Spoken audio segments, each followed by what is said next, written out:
people in our June event, to 100,000 in our July 27th event, to unfortunately I missed the next two events because I was incarcerated and in prison, but to then experience what I'd say is well in excess of 1 million people. The wonderful moment was not just the success of those events, but seeing the demographic of the support of those events. I'm used to walking past young working class British men and them seeing who I am and passionately supporting what I stand for. Now, pretty much most people I walk past, the demographic has totally changed. I think that our average supporter is now a female 60-year-old. Yeah, that's what's changed. We've hit the mainstream of the British audience. They're listening to our message. I'm optimistic. Usually when you hear me speak, it's pretty depressing because I speak about all of the problems of Great Britain. But I first went to the Republic of Ireland 4 years ago, when I saw the mothers of Ireland uniting against mass immigration. I felt inspired by them and I went to document it. I made a film called Plantation 2, Rise of the Celts. And it's frustrated me somewhat looking around the world and having to get inspired from the rest of the globe. I watched the Bolsonaro's demonstrations, the crowds, and I was inspired by them. I watched in the response from the Brazilian population where they took to the streets in support of free speech. So I was inspired by them. I've continually watched around the world. I've watched the demonstrations that have happened in Europe, and I've always thought, you know what? Like, we want to inspire. The British people wish to inspire. I think that over the last 2 years, with our United Kingdom events, certainly for Europe, London has now been chosen as the battleground.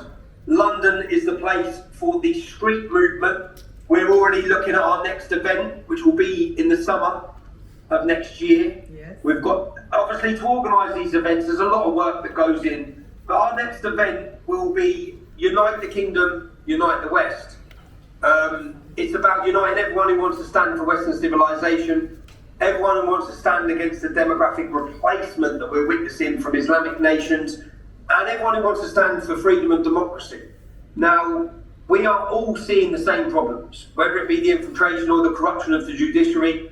You're certainly seeing that, guys. Yes. You're certainly seeing that under Lula. But whether that's what we're seeing, and we're seeing, it's not a British problem. It's not confined to Great Britain. We see it in every Western nation.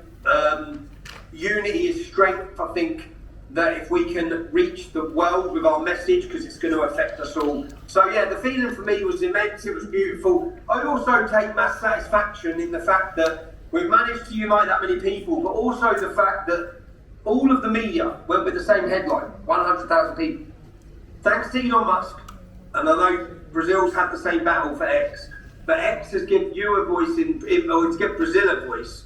Now, I had no voice, I was censored for so long.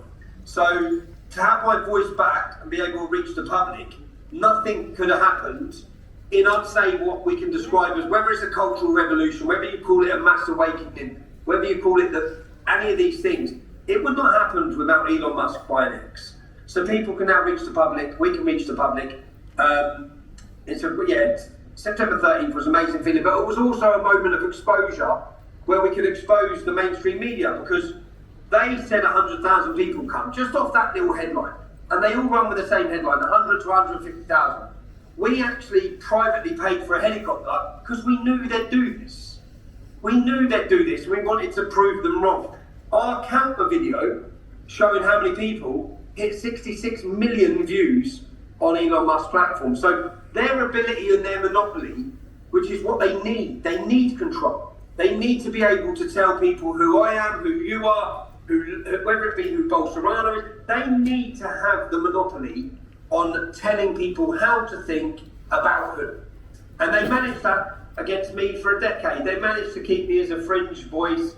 They managed to have me labelled as an extremist. I'm very grateful to people like Jordan Peterson for bringing me in from the dark, and since then it's opened up. I'm currently on a government state visit to the state of Israel, again to look at some of the problems they face, we face. I think all of us face these problems. So yeah, it was a wonderful feeling. Are you coming to the next one, Millie?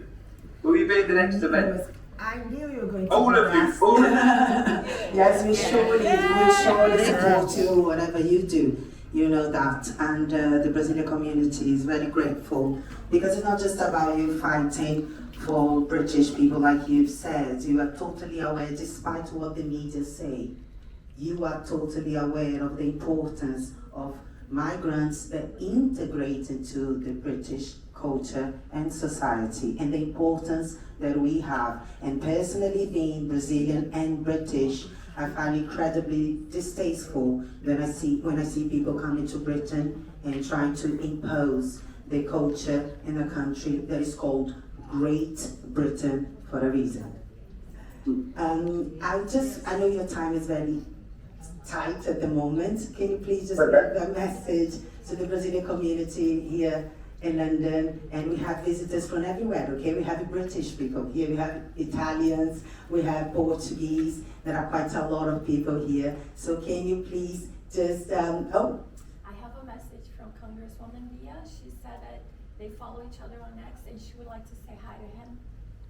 Congresswoman Bia, is she here? she's right there. Bia. Okay, here. We have a federal deputy from Brazil.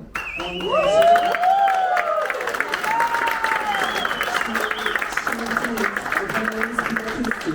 and she's indeed one of our favorite freedom fighters, and hopefully we're going to see her in the Senate very soon. Hi. Does she think I'll be able to get into Brazil? You see, I'd like to get into Brazil. You'll be very welcome there. Far-right British people and far-right Brazilian people. Look, I just found out that we follow each other in X. You see? We follow each other. I follow any truth teller. So. That's true. That's true. So very nice to see you here. Very nice talking to you. And go accomplish your mission there in Israel, okay?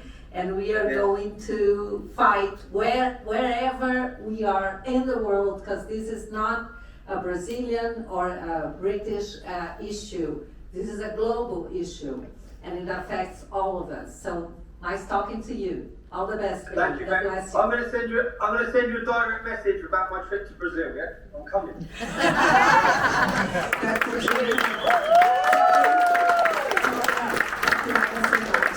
It's always great to speak to you. And Millie, on that immigrants in there, to any other immigrants, the point we've always made, I don't think there'd be any debate around immigration if it wasn't. I don't think that we'd even be having any discussions around immigration in Great Britain if it wasn't for the problems that supremacist Islamic migrants have brought to this nation. And that's where I've always seen the problem. So I think that we need to make sure we're vocal on the fact that many migrants, if you lined up all my best friends, many of them are sons of migrants. My mum comes to Britain as an immigrant, yeah?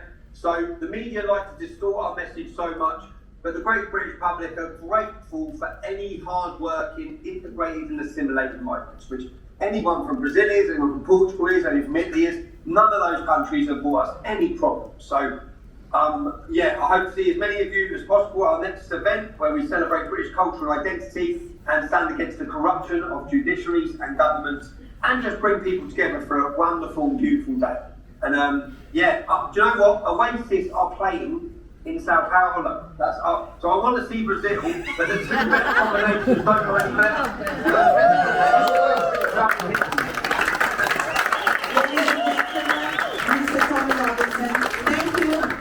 Thank you. See you later. Bye-bye. Bye-bye.